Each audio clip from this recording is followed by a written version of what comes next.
ഇങ്ങനൊരു ഫംഗ്ഷൻ സംഘടിപ്പിച്ചുള്ള പരിചയമൊന്നുമില്ല. സാധാരണ ഇൻവൈറ്റഡ് ആയിട്ട് പോയിരിക്കുകയാണ് പതിവ്. പ്രൊഡ്യൂസർ എന്നുള്ള സംഭവം ഞാൻ പറഞ്ഞ പോലെ പ്ലാൻഡ് അല്ലായിരുന്നു, അത് സംഭവിച്ചതാണ്. കാശില്ലാതെയും സിനിമ ചെയ്യാം, കാര്യം കാശുള്ള കൂട്ടുകാർ മതി, അതാണ് എൻ്റെ ധൈര്യം.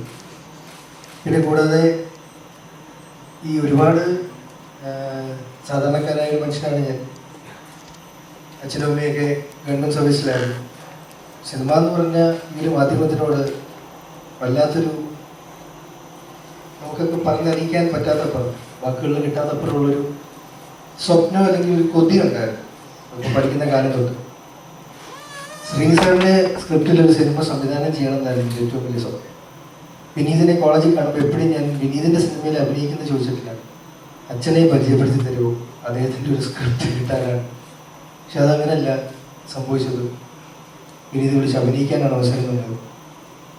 അങ്ങനെ അതിൻ്റെ സിനിമയിൽ യൂണിറ്റിലാണെങ്കിൽ സിനിമയിൽ കയറണം എന്നുള്ള വാശിയിൽ നിൽക്കുമ്പോൾ ആണ് അഭിനയിക്കാൻ വിളിക്കുന്നത്. മഹാഭാഗ്യം.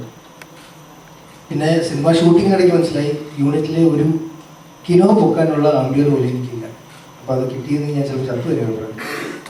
അത് ജേക്കബിൻ്റെ സ്വകരാജ്യത്തിൽ അസിസ്റ്റ് ചെയ്യാൻ പോയി മനസ്സിലായി സംവിധായകൻ എന്ന് പറഞ്ഞൊരു സെൻസ് എനിക്കില്ല. ഞാൻ പടം എടുത്താൽ പൊട്ടിപ്പോകുന്ന ഉറപ്പാണ്. എനിക്ക് ദൈവം തന്നെ തന്ന പണിയാണ് അഭിനയിക്കാൻ. അത് നിങ്ങളെ മടുക്കുന്ന കാലം തുടരാൻ ആഗ്രഹിക്കുന്നു, മടുക്കുന്ന പിന്നെ നിർത്താതെ വേറെ വഴിയില്ല.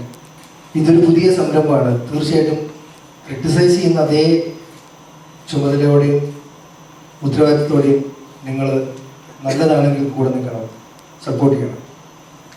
പ്രതീക്ഷിക്കുന്നു. എല്ലാത്തിനും നന്ദി, നമസ്കാരം, താങ്ക് യു.